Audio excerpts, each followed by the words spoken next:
এই ভিডিওটি এক সুন্দরী মেডিকেল ছাত্রীকে নিয়ে। তার সমুদ্রে সার্ফিং করার প্রতি গভীর আগ্রহ ছিল, তাই সে একদিন সমুদ্র সৈকতে ঘুরতে যায়।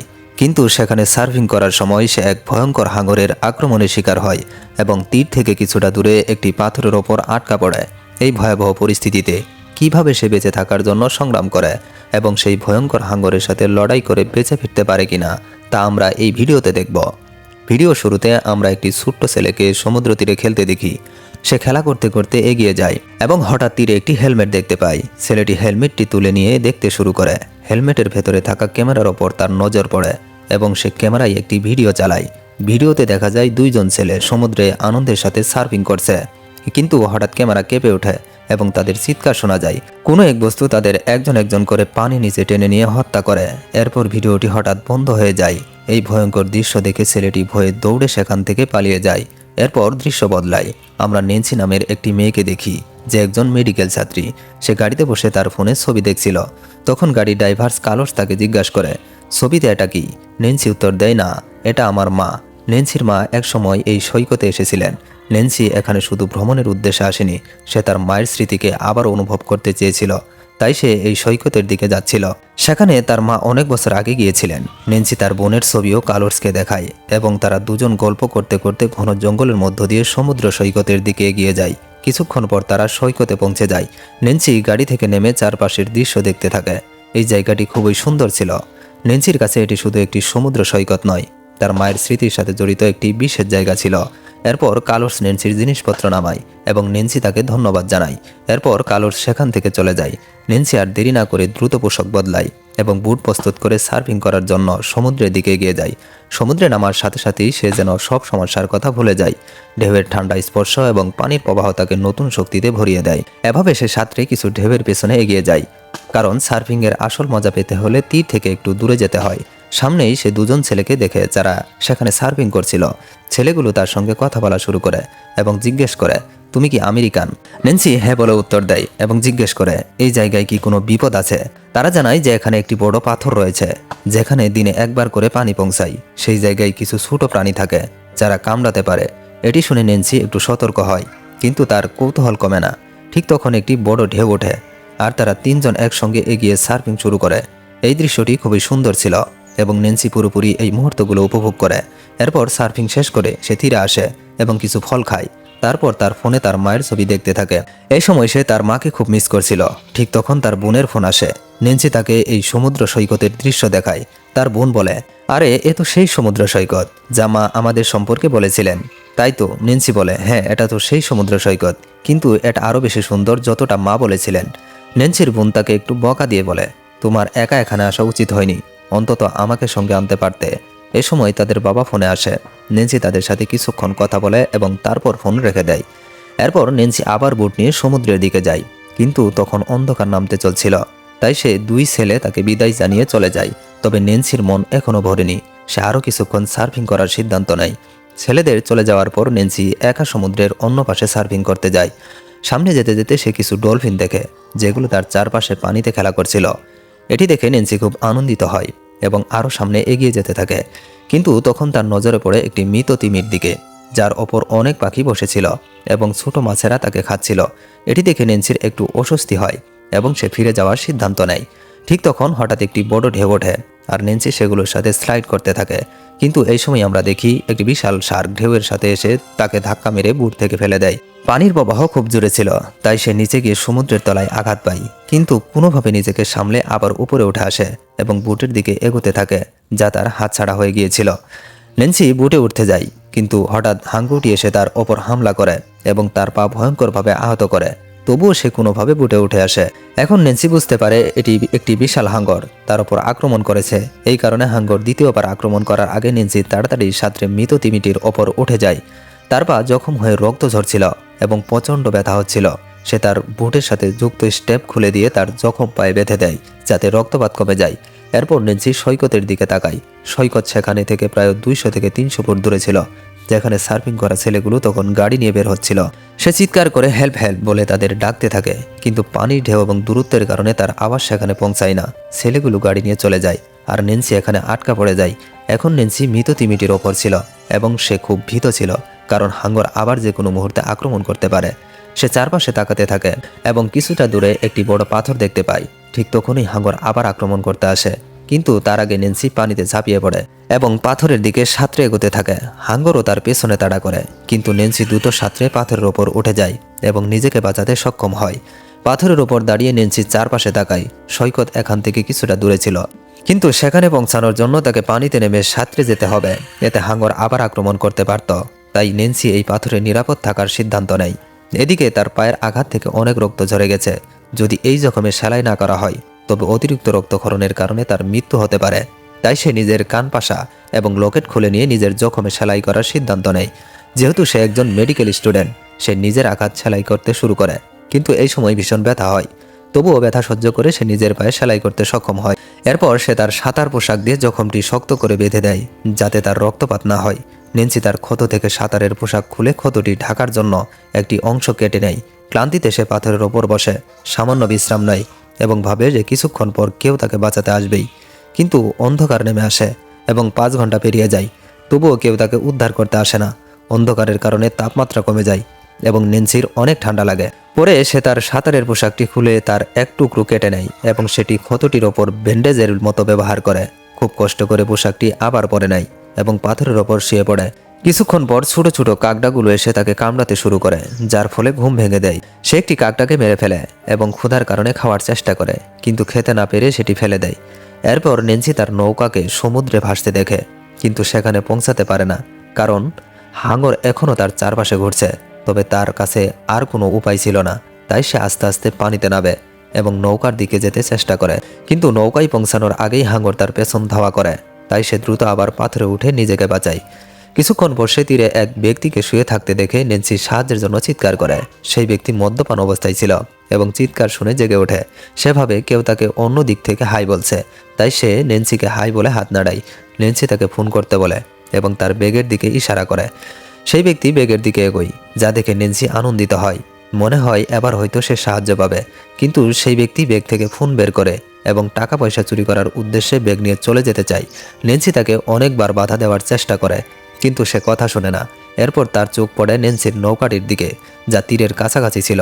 সে তার নৌকার থেকে অল্প দূরত্বে ছিল, তাই সেই ব্যক্তি নৌকাটি নিয়ে যাওয়ার সিদ্ধান্ত নেয় এবং পানিতে নামতে শুরু করে। নেন্সি চিৎকার করে তাকে বলে যে পানিতে যেও না, সেখানে হাঙ্গর আছে। কিন্তু মাতাল অবস্থার কারণে সে কিছু শোনে না এবং সাঁতরে নৌকার কাছে পৌঁছে যায়। এরপর নৌকাটি নিয়ে ফিরে যাওয়ার চেষ্টা করে, তখন হাঙ্গর এসে তার ওপর আক্রমণ করে। এটি দেখে নেন্সি কেঁদে ফেলে। এরপর দেখা যায় সেই ব্যক্তি তার অর্ধেক শরীর নিয়ে হামাগুড়ি দিয়ে তীরে পৌঁছানোর চেষ্টা করে এবং সেখানেই মারা যায়। এরপর পরের দিনের দৃশ্যে দেখানো হয়, যেখানে আবারও 2 জন ছেলে সার্ফিং করতে আসে। সেই সময় নেন্সি ঘুমাচ্ছিল, তাই ছেলেগুলো নৌকাটি নিয়ে পানিতে চলে আসে। নেন্সি জেগে দেখে তারা আছে এবং চিৎকার করে বলে, পানিতে হাঙ্গর আছে, ফিরে যাও। কিন্তু ছেলেগুলো তার কথা গুরুত্ব দেয় না এবং সামনে এগোতে থাকে। তখন এই হাঙ্গর হঠাৎ করে তাদের একজনের ওপর আক্রমণ করে। এটি দেখে অন্য ছেলে ভয়ে নেন্সির দিকে এগোতে শুরু করে, কিন্তু কয়েক মুহূর্তের মধ্যেই হাঙ্গর তাকেও টেনে নিচে নিয়ে যায়। তার নৌকাটি আকাশে উঠে পড়ে এবং 2 টুকরো হয়ে যায়। মনে হচ্ছিল হাঙ্গর তাকেও মেরে ফেলেছে, কিন্তু সে কোনোভাবে বেঁচে গিয়ে পাথরের কাছে পৌঁছে যায় এবং নেন্সির সাহায্য চায়। নেন্সি তাড়াহুড়া করে তাকে উপরে তোলার চেষ্টা করে, কিন্তু হাঙ্গর আবারও তাকে টেনে নিয়ে যায় এবং মেরে ফেলে। এটি সবই সেই ছেলেটির হেলমেট লাগানো ক্যামেরায় রেকর্ড হয়ে যায়, যা আমরা গল্পের শুরুতে দেখেছিলাম। সময় এগিয়ে যায় এবং সূর্যের প্রচণ্ড তাপে নেন্সি ভীষণ কষ্ট হতে থাকে। পাথরটি আরও 25 মিনিটের মধ্যে ডুবে যাবে এবং শার্ক এখন পাথরটির চারপাশে ঘুরছে। নেন্সি ভাবে যদি সে 25 মিনিটের মধ্যে পাথর থেকে বের হতে না পারে তবে তার মৃত্যু নিশ্চিত। তখন সেই পাখিটি, যা শুরু থেকেই নেন্সির সঙ্গে পাথরের ওপর ছিল এবং আহত অবস্থায় উঠতে পারছিল না, নেন্সি সেই পাখিটিকে ধরতে চেষ্টা করে এবং ধরে। সে পরীক্ষা করে দেখে এবং বুঝতে পারে যে পাখিটির ডানা ডিসলোকেট হয়ে গেছে। নেন্সি ডানা ঠিক করে দেয়, কারণ সে একজন মেডিকেল স্টুডেন্ট ছিল।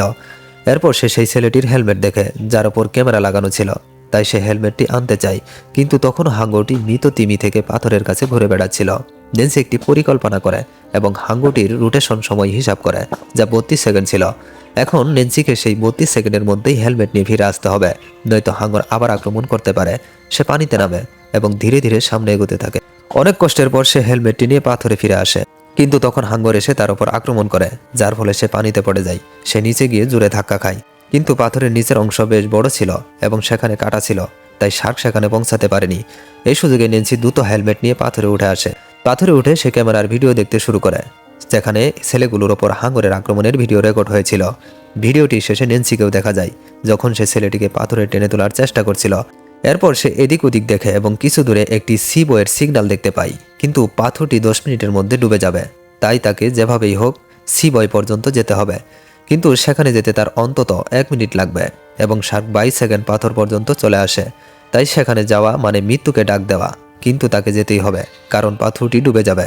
এরপর সে ক্যামেরা চালু করে এবং একটি বার্তা রেকর্ড করে। সে বলে, আমার উপর একটি হাঙর আক্রমণ করছে। এই হাঙরটি 3 জনকে মেরে ফেলেছে এবং আমার পায়ের ক্ষত করেছে। আমি একটি পাথরের উপর বসে আছি, কিন্তু আমার মনে হয় না যে আমার কাছে বেশি সময় আছে। এই পাথর কিছুক্ষণের মধ্যে ডুবে যাবে। যদি কেউ এই বার্তা পান, দয়া করে আমাকে সাহায্য করুন। সে তার বাড়ির ঠিকানা দিয়ে বলে, যদি আমি বেঁচে না থাকি তাহলে এই বার্তাটি আমার বাড়িতে পৌঁছে দেবেন। সে তার বাবা এবং বোনের জন্য একটি বার্তা দেয়, যেখানে বলে যে সে তাদের অনেক ভালোবাসে, সে তাদেরকে খুব মিস করছিল। মেসেজ দেওয়ার পর সে তার হেলমেট একপাশে ছুঁড়ে ফেলে। তারপর সে ভাঙা নৌকার একটি টুকরোর মধ্যে পাখিটিকে রেখে পানিতে ভাসিয়ে দেয়, যাতে পাখিটি নিরাপদে তীরে পৌঁছাতে পারে। এদিকে পাথরের ওপর পর্যন্ত পানি উঠে আসতে থাকে এবং ঠিক তখনই সেখানে জেলিফিশ বের হতে থাকে। হঠাৎ তার মনে পড়ে জেলিফিশ হাঙ্গরদের গায়ে আটকে তাদের আঘাত করে, যার কারণে হাঙ্গর জেলিফিশের কাছে আসে না। সে এই সুযোগকে কাজে লাগানোর সিদ্ধান্ত নেয়। এরপর সে পানিতে ঝাঁপ দেয় এবং নিচে জেলিফিশের মধ্য দিয়ে সিগন্যাল ট্রান্সমিটারের দিকে এগোতে শুরু করে। নিচে অনেক জেলফিশ ছিল। এমন সময় একটি হাঙ্গর এসে আক্রমণ করতে চায়, কিন্তু জেলফিশের কারণে হাঙ্গরটি ঘুরে অন্যদিকে চলে যায়। তখন সে দেখে নিচে একটি পিলার দেখে অনেকগুলো রড বের হয়ে আছে এবং সেই পিলারের সঙ্গে সিগন্যাল ট্রান্সমিটারটি চেইন দিয়ে বাঁধা। সে পানির উপরে ভেসে ওঠে, দ্রুত সাঁতরের সামনে এগিয়ে যায়। হাঙ্গর তার পেছন পেছন ছিল, কিন্তু তার আগেই সে ট্রান্সমিটার পর্যন্ত পৌঁছে উপরে উঠে যায়। ঠিক তখনই হাঙ্গর তাকে আক্রমণ করে, কিন্তু নেন্সির কোনো ক্ষতি করতে পারে না। কিন্তু কিছু সময়ের জন্য হলেও সে এখানে নিরাপদ ছিল। কিছুক্ষণ পর সে একটি বড় নৌকা দেখতে পায় এবং দ্রুত ট্রান্সমিটারের একটি বক্স খোলার চেষ্টা করে, কিন্তু বক্সটিতে মরিচা পড়েছিল। অনেক চেষ্টা করার পর সেটি খুলতে পারে। বক্সের ভেতরে একটি ফ্লেয়ার গান ছিল, কিন্তু বক্স খোলার সঙ্গে সঙ্গে বন্দুকের সমস্ত গুলি পানিতে পড়ে যায়। এরপর সে ট্রান্সমিটারটি শক্ত করে ধরে লাফিয়ে গুলিগুলো তুলে নেয় এবং দ্রুত বন্দুকটি লুট করে উপরের দিকে ফায়ার করে।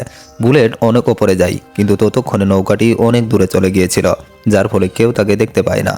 এটি দেখে সে হতাশ হয়ে পড়ে এবং ক্লান্ত হয়ে বসে থাকে।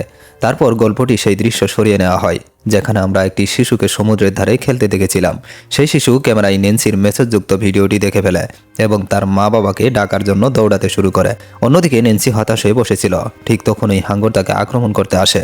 এটি দেখে নেন্সি খুব রেগে যায় এবং ফ্লেয়ার গান দিয়ে সেটির ওপর আক্রমণ করে। নেন্সি শ্যুট করে, কিন্তু হাঙ্গরের কিছুই হয় না। এরপর নেন্সি ট্রান্সমিটারের ওপর উঠে সেখানে থেকে লক্ষ্য করে আবার শ্যুট করে। এবার শ্যুট করার ফলে পানিতে আগুন ধরে যায়, কারণ মৃত তিমির পচন থেকে পানিতে গ্যাস ছড়িয়েছিল। আগুন ধরার কারণে হাঙ্গর পানির নিচ থেকে চলে যায় এবং পরে ওপরে উঠে সরাসরি ট্রান্সমিটারে আক্রমণ করে এবং এই আক্রমণ ট্রান্সমিটারটি পানিতে উল্টে যায় এবং নেন্সি পানিতে পড়ে যায়। এতে সে অনেক আঘাত পায়, কিন্তু নিজেকে সামলে নেয়। এরপর সে ট্রান্সমিটারের রোডগুলোর মধ্য গিয়ে নিরাপদে থাকে, কিন্তু হাঙ্গর আবার ফিরে এসে রোডগুলোকে ভেঙে ফেলে। নেন্সি বুঝে যায় যে হাঙ্গর বারবার আক্রমণ করবে। এর মধ্যেই নেন্সির নজর নিচে পিলার থেকে বের হওয়া একটি চেইনের দিকে যায়। এরপর আবার আক্রমণের আগে সে অন্যদিকে সরে যায় এবং সেই চেইনটি খোলার জন্য জোর চেষ্টা চালায়। অবশেষে চেইনটি খুলে যায় এবং এর ভারের কারণে দ্রুত নিচে যেতে থাকে। নেন্সি চেইনটি ধরে পিলারের দিকে নিচে যেতে থাকে। হাঙ্গরও তার পেছনে নেমে আসে, কিন্তু নেন্সি পিলারের রোডের কাছে পৌঁছে পাশ কাটিয়ে সরে যায়, যার ফলে রোডগুলো হাঙ্গরের শরীর ভেদ করে যায় এবং সেখানেই মারা যায়। এদিকে নেন্সি পানির অনেক গভীরে যাওয়ার কারণে অজ্ঞান হয়ে যায়। অন্যদিকে সেই বাচ্চা তার বাবাকে নিয়ে সৈকতে পৌঁছায়। তার বাবাই কালোর ছিল, যার গাড়িতে নেন্সি এখানে এসেছিল। তখন সেই বাচ্চা পানির দিকে দেখিয়ে দেয় যেখানে নেন্সি ছিল। কালোর দৌড়ে গিয়ে নেন্সিকে পানি থেকে তুলে আনে। পানির ভেতরে যাওয়ার কারণে নেন্সি অজ্ঞান হয়ে গিয়েছিল। পরে ধীরে ধীরে তার জ্ঞান ফিরে আসে। চোখ খুলতেই সে কালোর্সকে দেখে। পাশে সেই পাখিটিও ছিল যেটিকে সে বাঁচিয়েছিল। এরপর সে সমুদ্রের দিকে শেষবারের মতো তাকায়, যেখানে সে তার জীবনের সবচেয়ে বড় লড়াই লড়েছে এবং আবার বাঁচার পথ খুঁজে পেয়েছে। এরপরে দৃশ্যে 1 বছরের পরের দিকে যায়। তখন দেখা যায় নেন্সি আবার ওই সৈকতে এসেছে, তবে এবার সে একা নয়, তার বাবা ও বোনকে নিয়ে এসেছে। তার বাবা তার ওপর গর্ব অনুভব করেন এবং বলেন যদি তোমার মা এখানে থাকতেন তবে তিনিও খুব খুশি হতেন। এরপর 2 বোন একসঙ্গে সার্ফিং করার জন্য সমুদ্রের দিকে এগিয়ে যায়। নেন্সির এই যাত্রা একটি সাধারণ সৈকত ভ্রমণ থেকে জীবনের জন্য লড়াইয়ে রূপান্তরিত হয়েছিল।